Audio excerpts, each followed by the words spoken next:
What is going on, guys, and welcome back to the Sixers Digest YouTube channel. My name is Sean Barnard. As always, the Sixers had their 6-game winning streak snapped, including a 5-game stretch of time in which they produced the largest margin of victory of any team over a 5-game sample size in NBA history. But they did come back down to earth a little bit after being defeated by the Chicago Bulls 108-104. A lot of big takeaways from that matchup as a whole, and the biggest one that I want to jump in specifically in this video regards Tobias Harris. Now, what specifically piqued my issue about this conversation, and I will get into his play specifically in this Bulls game and how it shifted my opinion, but the report that kind of started the topic for this video is this right here from NBA Central, originally from, I believe, Justin Edwards, covering the Detroit Pistons out there. But the report says, quote, "The Detroit Pistons, currently on a 22-game losing streak, now a 23-game losing streak, are expected to be active in the trade market. They might consider targeting Tobias Harris." So what is interesting this about me is, obviously, we know plenty about what Tobias Harris is and isn't at this time. Now, this Pistons team obviously has quite a bit of problems. That they invested quite a bit in Monty Williams, making him the highest paid coach in NBA history just this past offseason. They do have some young building block pieces like Cade Cunningham, like Azar Thompson, like Jalen Duren, but it just is not clicking. And they still have some kind of win-now veterans when we talk about Bogdanovich and Joe Harris being on that roster. The team, frankly, should not be as bad as they are, but the proof is in the pudding and the evidence is on the floor that they have now lost 23 straight. It would be interesting if Tobias Harris is the kind of presence that they are seeking. We don't know what is going on within the walls of that locker room, but what Tobias Harris can be to a team is a stabilizing force from kind of a leadership standpoint, a culture standpoint, setting the tone. He's done a nice job of that with the Sixers throughout his tenure here, and a guy that, regardless of how much the situation around him has changed, has stayed in his lane, done his thing in a way that I think a lot of people should appreciate. And as the Sixers begin to sneak towards the trade deadline and begin to set in stone their goals and the players that they are seeking to target as well, it is very fair to wonder how much Tobias Harris will be on the table. That I know there is plenty of frustration across the city right now. I understand it with the way that he is playing, but to talk about Tobias specifically, it is frustrating for what the Sixers can do. Now, the kind of balance that they are striking here is Daryl Morey has talked so much about this cap space plan, having to preserve the cap space for this summer so they can attack in free agency. Holding on to Tobias Harris helps that plan because there is the $40 million that are committed to him this season. That is fully off the books in the offseason. The contract finally expires. The contract that feels like it has been dragging on for 20 years at this point will finally be off the books. And once again, the guy in charge of making these decisions will be Daryl Morey. And that became fully set in stone earlier this week when Daryl Morey officially agreed to a contract extension with the Sixers. This takes him through the 27-28 season. And one thing that I think is important to note about that date and that timeline specifically is it coincides with Nick Nurse as well. They talked a lot about wanting to keep the core of Daryl Morey, Elton Brand, Nick Nurse, and Joel Embiid together with kind of the pillars of the franchise at this point in time. Tobias Harris does not quite fit that same description there. Now, part of what I think is interesting when we bring in the context of Morey, and I do just want to voice that I think overall he's done a very solid job as the Sixers GM. This is a good move by the Sixers to lock him in for a variety of reasons. Now, I'm not saying Morey has been perfect. You absolutely can nitpick the decisions here and there. His loyalty to James Harden, how much that blinded his ability to guide the trade value with all these things. But the bottom line is he's been put in some really difficult situations. He has stared down the barrel twice with the Ben Simmons holdout and the James Harden holdout, and situations which got quite ugly publicly in a way that many GMs would not been able to deal with. Having Ben Simmons purely sit on the sideline as the season starts, and as we're almost midway through the season until James Harden eventually becomes available, that is something that many GMs straight up would not be willing to do. And with the James Harden situation, James Harden is out there publicly calling Daryl Morey a liar. Morey still did not bend the knee, still did not fold, and ultimately got the value that he saw fit for the star, who once again is playing pretty well for the Clippers. So shout out to James Harden for turning things around, and shout out to the Sixers, who are clearly in a better state since making this trade. Because in addition to just shopping Tobias Harris at the deadline, is they have these draft picks. They have Nicholas Batum, Robert Covington, Marcus Morris, guys that are playing real deal minutes in this rotation, and assets and picks to trade for a greater talent in return. Now, to address the elephant in the room and talk about the Tobias Harris situation specifically, let's begin by looking at the box score last night. So the Sixers ultimately fell to the Bulls 108-104, and you can see it was a two-man show here. That Joel Embiid with 40 points, 14 rebounds, 6 assists, Tyrese Maxey right behind him with 29 points, 8 assists, 5 rebounds himself, and then not another member of the Sixers to score more than 8 points. That would be Paul Reed next up with 8. And front and center in this conversation, we have Tobias Harris, who played the third most minutes on the team behind just Embiid and Maxey. Tobias Harris clocking in at 32 minutes, in which he produced a grand total of 3 points, 5 rebounds, 2 assists. He did tally 3 blocks there, but frankly, I think he was pretty poor defensively as well. That while the box score numbers, and he did have that one really nice block on DeRozan specifically, thought he got lost in off ball a ton, specifically fighting around screens. I thought he got swallowed up a couple times, and I thought DeRozan was able to get to his spots on a couple different circumstances because of that. So I do not think Tobias Harris was good on the defensive side of the ball either. But what the greatest issue is when we are talking about a night where the Sixers lacked offensive firepower, Tobias Harris was nowhere to be found once again. And I have talked about the old quote on here. The Kyle Neubeck originally wrote it, saying that if you have a star-studded team who just needs some really good secondary scoring, Tobias Harris is going to get you 16. If you have a shorthanded team that needs somebody to step up, Tobias Harris is going to get you 16. But you know what? That did not even prove to be the case last night, as he finished with a grand total of 3 points in his 32 minutes of play. And perhaps what I have the greatest issue with is those attempts. 1 for 3 from the field, 1 for 1 from 3. That just is not good enough.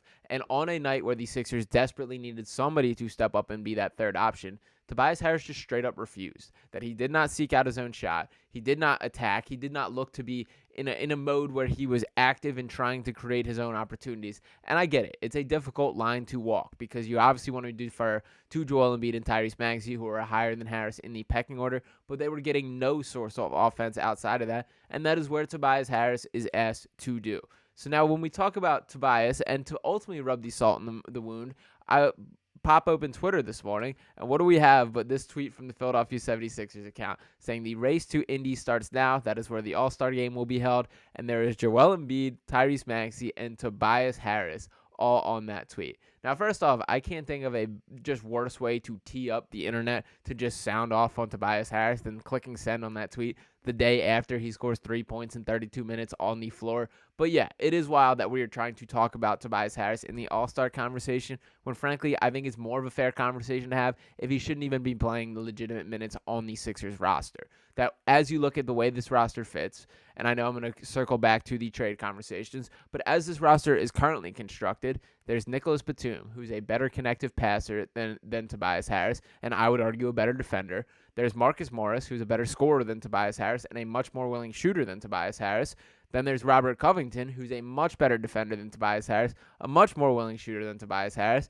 Harris does not have these defining traits that the Sixers need him on the floor for. He's a well-rounded player, doesn't have any super glaring weaknesses, but he doesn't have any super significant strengths either. So it's a difficult spot because when you speak from a roster construction perspective, that you have Joel Embiid, you have Tyrese Maxey, and then you have to find the 3 players to maximize those 2, to complement their games, to check all the remaining boxes to make this Sixers team elite. I just don't think Tobias Harris checks that many of those boxes. That as you look at the characteristics of each of these guys, Kelly Oubre, another example of a player I have not mentioned yet, Oubre is a significantly more gifted scorer. So on a night where the Sixers struggle to get scoring, that is when Oubre should leap him in the pecking order. Now, to Nick Nurse's credit, and I'll also note that Nicholas Batum suffered a hamstring injury during that game, so his minutes got shifted a little bit, and he missed the end of that. But I would like to give Kelly Oubre a little bit of credit here. He finished with only 6 points in 24 minutes, shot just 2 of 10 from the field and 1 of 5 from 3. Not great raw stats there, but what I want to give him props for is, for starters, that he did not stop shooting, and those 2 made shots that he hit were both huge moments for the Sixers. One, it was on a cut through the lane, which we had a really athletic dunk coming off a feed and just slamming it down. And the second was a cross-court path from Embiid to Oubre. That cut the lead to 4 by him making that three-pointer. There was about a little over 2 minutes left in the game at this point, and Oubre knocking that down after being ice cold all game. That showed me a lot, that he still has the confidence to continue shooting, and it is necessary, and the Sixers would have not had any chance whatsoever in that game if Oubre does not hit that shot. So both big moments there. But then to look at Tobias as a whole, and let me just pull up and look at his stats from a year in and year out perspective, This is what concerns me the most, that the field goal attempts this season, about the same, 11.8 per game, that just up from his 11.4 last year. But look at those three-point attempts, from 4.4 per game last year to 3.0 this year. This is the same guy that was attempting 5 per game back in 2018-19 and 2019-20.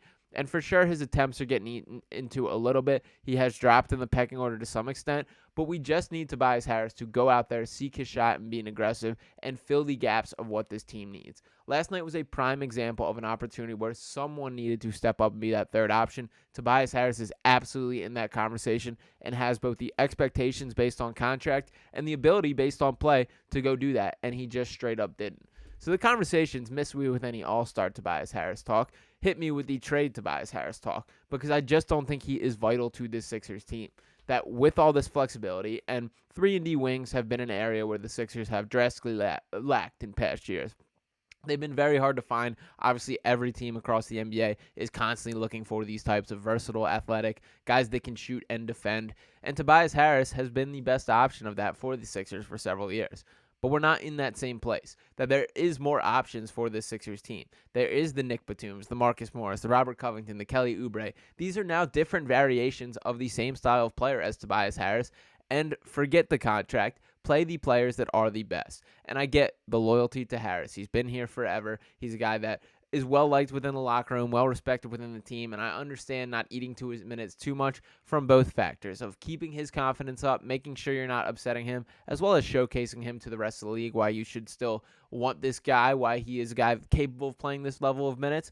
But if there is any legitimate interest in Tobias Harris, it should not take much of an arm twist to get the deal done from the Sixers' perspective. And I do think it is clear that this Sixers team still has moves to make. That while I love the vibes are high, I love that the spirits are high, and that things have been good, I do think we're fooling ourselves if we look at this roster and think that they can go toe-to-toe with the Celtics or the Bucks or the Nuggets or the Thunder or any of these legitimate contenders across the NBA, because there's just a little bit of top-notch in the top-end talent that is not there on this Sixers team. I love the depth. I love the options. But the bottom line is that if your best five is not as good or better than your opponent's best five, you're likely not going to win that game. So while I love the depth, it is not worth sacrificing top-end talent, or it is worth it to sacrifice the depth to get to that top-end talent is a better way to phrase that. And I do think Tobias Harris fits that category as well, especially when you take into account that if there is any sort of significant deal made, whether it be for a Zach LaVine or a Lauri Markkanen or an OG Anunoby or all the other constant names that are cycling around, it's going to take some money to make the trade work, and Tobias Harris has a very tradable deal, a guy that will be coming off the books this year. I think that we should start talking ourselves into that being a possibility. I know plenty of people are pounding the table and for it already, but beginning to think that there is more of a legitimate chance of that myself. And by the way, Alex Caruso played incredibly well for the Bulls last night, changed the game each time he stepped into the game, played some phenomenal defense on Tyrese Maxey, hit a couple big shots for the Bulls, was attacking the rim, creating. Alex Caruso proved who he was. I think Daryl Morey might have taken notice of that as well. So until now, we will see how things play out. There will be more and more trade rumors and reports coming out as the deadline inches closer, but the Tobias Harris experience may very well have hit its low point last night in that loss to the Bulls. I want to hear what you guys think about it. Make sure to drop a comment. Let me know your thoughts. Don't forget to hit that like button and subscribe to the channel, and I'll be back with you right here next time on Sixers Digest. Peace.